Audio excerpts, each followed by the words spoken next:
Assalamualaikum warahmatullahi wabarakatuh.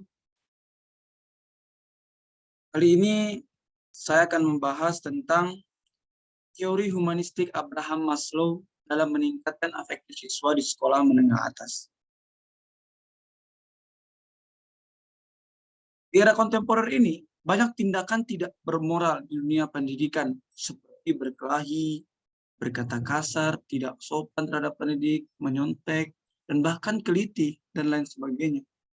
Tindakan tidak bermoral tersebut akibat dari tidak tercapainya tujuan pendidikan seutuhnya, di mana tujuan pendidikan terbagi menjadi tiga ranah, yaitu ranah kognitif, afektif, dan psikomotor. Ketiga ranah tersebut harus terintegrasi dan terkoneksi satu sama lain, guna terwujudnya peserta didik yang cerdas, kepribadian yang baik, serta terampil dalam menata kehidupan sehari-hari. Pendidikan secara umum melakukan transfer of knowledge dan value dari pendidik kepada peserta didik. Dari proses transfer tersebut, peserta didik diharapkan tidak hanya terbatas pada pengembangan potensi dan kreativitas, melainkan mampu berlaku baik dalam kehidupan sehari-hari sesuai dengan norma-norma yang ada. Musyarrafat Sulaiman di dalam penelitiannya, beliau mengatakan bahwa humanistik dapat dijadikan sebagai salah satu pendekatan dalam proses pembelajaran yang menekankan pada peningkatan kognitif, psikomotor, dan afektif. Sejalan dengan itu, menurut Hamacek, pendidikan yang ideal ialah pendidik yang memiliki jiwa humanisme atau memanusiakan manusia seperti adil dan bertindak, humoris, menarik, demokratis, menjalin komunikasi yang baik dengan peserta didik, baik individu maupun kelompok. Pada teori humanistik, proses pembelajaran dianggap sukses apabila peserta didik mampu memahami lingkungan sekitar tempat ia berada. Sejalan dengan itu, Abraham Maslow berpandangan bahwa dalam proses belajar peserta didik diharapkan mampu mencapai aktualisasi diri. Konsep aktualisasi ini dimaksudkan peserta didik mencapai puncak kedewasaannya yang ditandai dengan pemikiran dan kepribadian yang baik. Berdasarkan problematika di atas, pentingnya menerapkan nilai humanisme dalam pendidikan guna menjawab tindakan tidak bermoral yang dilakukan peserta didik. Nah, berangkat dari itu, peneliti tertarik untuk meneliti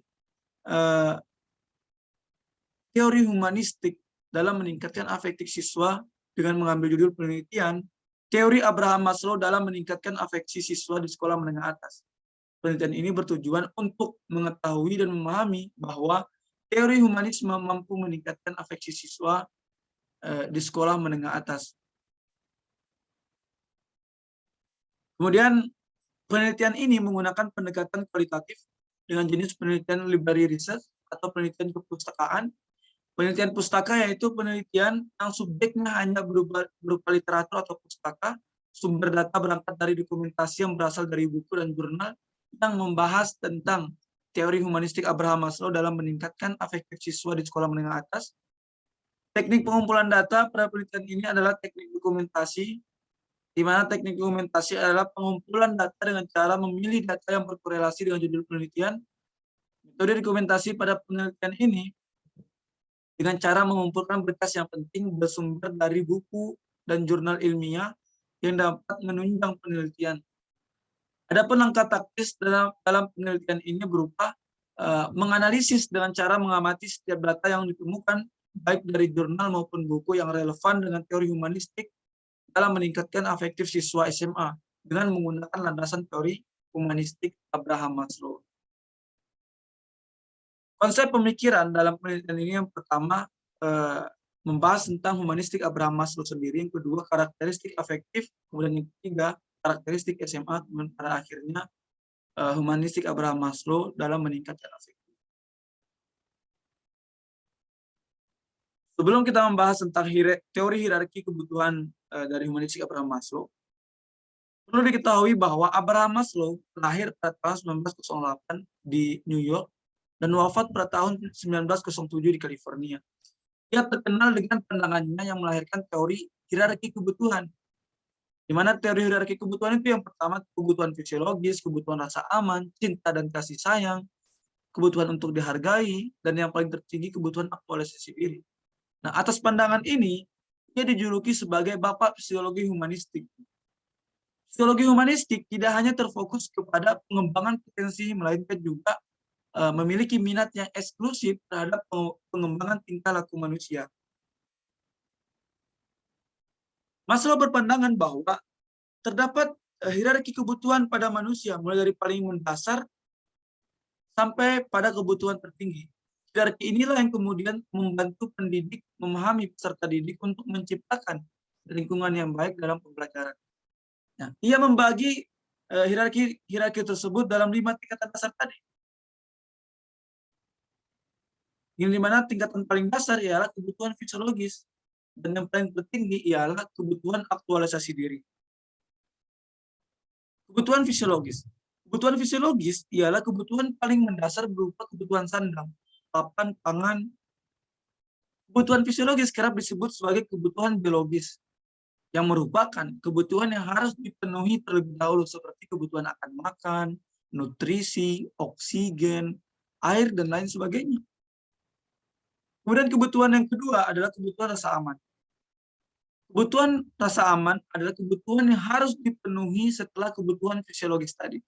Kebutuhan ini berupa keinginan untuk mendapatkan keamanan, bila terhindar dari ancaman yang membahayakan berupa keselamatan. Aman secara fisik, terhindar dari kriminalisasi, binatang buas, teror, dan lain sebagainya. Maupun psikis, seperti tidak dibully, dimarahi, direndahkan, dan lain sebagainya.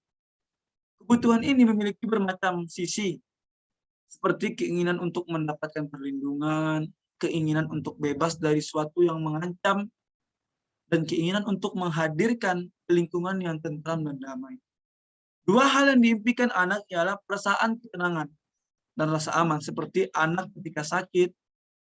Pada dasarnya, anak yang sakit pasti mengharapkan seorang ibu yang menemani dirinya sepanjang hari. Kemudian kebutuhan yang ketiga ialah kebutuhan cinta dan kasih sayang. Kebutuhan cinta dan kasih sayang merupakan kebutuhan yang harus terpenuhi setelah kebutuhan fisiologis dan rasa aman tadi. Kebutuhan ini teraih dengan adanya pengembangan pada kehidupan individu manusia. Selain adanya kebutuhan akan nutrisi dan perlindungan terhadap anak yang menyebabkan adanya perkembangan terhadap anak, ada pula faktor lain yang bersifat psikis, seperti mendapatkan kasih sayang, perhatian, kenyamanan. Keluarga dan pihak sekolah merupakan lingkungan terdekat bagi pemenuhan kebutuhan kasih sayang terhadap anak. Kemudian kebutuhan yang keempat ialah kebutuhan untuk dihargai berupa penghargaan, dihormati, dan dipercaya orang lain. Setiap individu memiliki rasa ingin untuk mendapatkan tanggung jawab dan kepercayaan dari orang lain. Kebutuhan ini berada pada tingkatan keempat dari hierarki kebutuhan Maslow. Penghargaan diri berpengaruh bagi perkembangan anak yang dipengaruhi oleh dua faktor, yaitu internal, meliputi penerimaan akan kondisi individu seperti keadaan fisik dan kecerdasan. Dan pengaruh yang kedua adalah eksternal, meliputi dukungan sosial dan apresiasi. Nah, dukungan sosial memiliki hubungan yang positif dengan tingkat penghargaan diri individu. Kemudian, kebutuhan yang paling tertinggi adalah kebutuhan aktualisasi diri, di mana kebutuhan aktualisasi merupakan kebutuhan tingkat tertinggi yang akan dipenuhi setelah kebutuhan akan kasih sayang, penghargaan diri, dan penghargaan dalam hierarki kebutuhan Maslow tadi. Kebutuhan tersebut untuk memenuhi kepribadian individu berupa pengoptimalan potensi dan bakat serta keterampilan yang dikuasai agar menjadi manusia yang berperilaku baik. Apabila rasa nyaman serta penghargaan dipadukan menjadi sebuah motivasi yang merupakan tanda apabila keperluan dalam aktualisasi diri telah dipenuhi. Setiap individu berhak berkembang dan mengembangkan diri sepenuhnya atas kemampuan yang dimiliki. Aktualisasi diri terpenuhi bila individu mampu memenuhi kebutuhan pribadi, mengetahui potensi diri, serta mau berproses dalam mengembangkan diri untuk senantiasa berprestasi. Maslow berpandangan bahwa bila individu mampu mengaktualisasi diri dengan baik, maka dia bisa menerima dirinya sendiri dengan orang lain. Dia bisa berada di tengah-tengah orang lain. Artinya setiap anak yang masuk ke tahap pengaktualan diri akan mempengaruhi perilaku individu tersebut. Karena pada tahap ini, segala potensi akan dioptimalkan, sehingga sejalan dengan perkembangan tingkah laku manusia di kehidupan masyarakat. Kemudian karakteristik afektif. Ada 4 karakteristik ranah afektif atau bisa disebut sebagai ranah emosional dalam pembelajaran, yakni minat, sikap, konsep diri, dan nilai. Afektif merupakan sikap yang berhubungan dengan emosional di individu.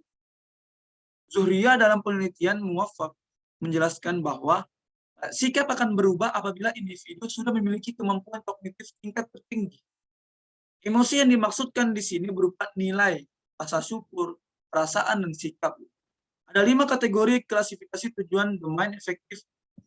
Yang pertama, penerimaan. Yang kedua, pemberian respon atau partisipasi. Dan yang ketiga, penilaian atau penentuan sikap. Yang keempat, organisasi. Dan kelima, karakteristik dan atau pembentukan pola hidup. Penerimaan merupakan tingkat hasil belajar terendah dalam ranah domain efektif, sedangkan karakteristik atau pembentukan pola hidup berada pada tingkat tertinggi dalam ranah domain efektif. Kemudian karakteristik SMA. Menurut Magdalena, tahapan perkembangan anak SMA berada pada fase perkembangan adolescence atau tahap perkembangan remaja. Fase remaja merupakan fase transisi antara masa pertengahan dan akhir hingga masa awal dewasa. Fase ini terjadi antara rentang umur 11 sampai dengan 18 hingga 22 tahun. Corak perkembangan tahap ini, peserta didik berada pada kematangan mental, intelektual, sosial, matang fisik dan emosional. Kematangan yang dimaksud mencakup perkembangan fungsi seksual, sudah bisa berpikir hal yang abstrak, dan bahkan sampai pada tahap kemandirian dan memposisikan perilaku individu terhadap orang lain. Pada tahap ini, individu kerap menghabiskan waktunya di luar keluarga atau di eksternal keluarga. Piaget berpandangan bahwa fase ini secara psikologis, individu akan terintegrasi dengan masyarakat dewasa yang ditunjukkan dengan anak yang merasa dirinya setara dengan orang dewasa seperti hak yang akan diperoleh. Kemudian konsep dalam penerapan dari humanistik Abraham Maslow dalam meningkatkan afektif, di mana konsep hierarki kebutuhan yang saya jelaskan atas tadi sangat mempengaruhi motivasi peserta didik dalam pertumbuhan dan perkembangannya. Maslow berpandangan bahwa bila individu mampu mengaktualisasi diri dengan baik, maka dia bisa menerima dirinya sendiri dengan orang lain. Itu sejalan dengan corak yang dimiliki siswa SMA yang sudah mampu memposisikan diri terhadap orang lain. Artinya, setiap anak yang masuk ke tahap pengaktualan diri akan mempengaruhi perilaku individu tersebut. Karena pada tahap ini, segala potensi akan dioptimalkan, sehingga sejalan dengan perkembangan tingkah laku yang ada pada peserta didik. Konsep aktualisasi diri Abraham Maslow dapat meningkatkan sikap anak SMA menjadi lebih baik. Karena titik terang dari teori hierarki kebutuhan berakhir pada motivasi yang diberikan pendidik terhadap siswa. Sejalan dengan itu, Aisyah dalam bukunya mengatakan bahwa motivasi mempengaruhi perilaku anak. Dengan adanya motivasi, peserta didik terdorong untuk memenuhi kebutuhan fisiologis hingga kepada kebutuhan pengaktualan diri. Ini dikonsepkan oleh Abraham Maslow tadi. Tahap pengaktualan diri inilah menjadikan siswa SMA mampu mengoptimalkan segala potensi yang segala potensi dan bakat serta keterampilan yang dikuasai agar menjadi manusia yang berperilaku baik. Peserta didik tidak mampu menyentuh ranah pengaktualan diri bila kebutuhan fisiologis, kebutuhan rasa aman, kebutuhan akan cinta dan kasih sayang, kebutuhan untuk dihargai tidak terpenuhi. Pengaktualan diri peserta didik mampu meningkatkan kognitif peserta didik. Keberhasilan pengembangan kognitif tidak hanya menumbuhkan kecakapan kognitif semata, akan tetapi juga membuahkan kecakapan afektif. Peningkatan afektif ini berupa kesadaran sosial yang baik. Dengan kognitif itulah menjadikannya sebagai insan yang memiliki kepribadian yang baik dan mampu memposisikan diri di tengah-tengah orang lain. Fase perkembangan adolescence atau fase remaja atau SMA, peserta didik sudah matang dalam mental, sudah matang dalam intelektual, sudah matang dalam sosial, fisik, dan bahkan emosional. Nah, atas kematangan itulah kebutuhan pengaktualan diri dalam diri peserta didik harus terpenuhi guna memberikan dampak yang positif terhadap perkembangan sosio-emosional siswa. Fase adolescence dalam kata kerja operasional KKO dalam kurikulum itu sudah masuk ke ranah mengelola dan menghayati. Ranah menghayati merupakan tingkat tertinggi dalam KKO bagian afektif, di mana hal itu ditunjukkan dengan peserta didik mampu mengubah perilaku menjadi baik, berakhlak mulia, dan memecahkan masalah. Ranah mengelola dan menghayati tidak akan terwujud bila peserta didik tidak mampu mengaktualisasikan dirinya. Maka dari itu terpenuhinya kebutuhan hierarki tersebut dapat meningkatkan sikap peserta didik menjadi lebih baik daripada sebelumnya. Mungkin cukup sekian yang dapat saya sampaikan. Billahi fisabilil haq, fastabiqul khairat. Assalamualaikum warahmatullahi wabarakatuh.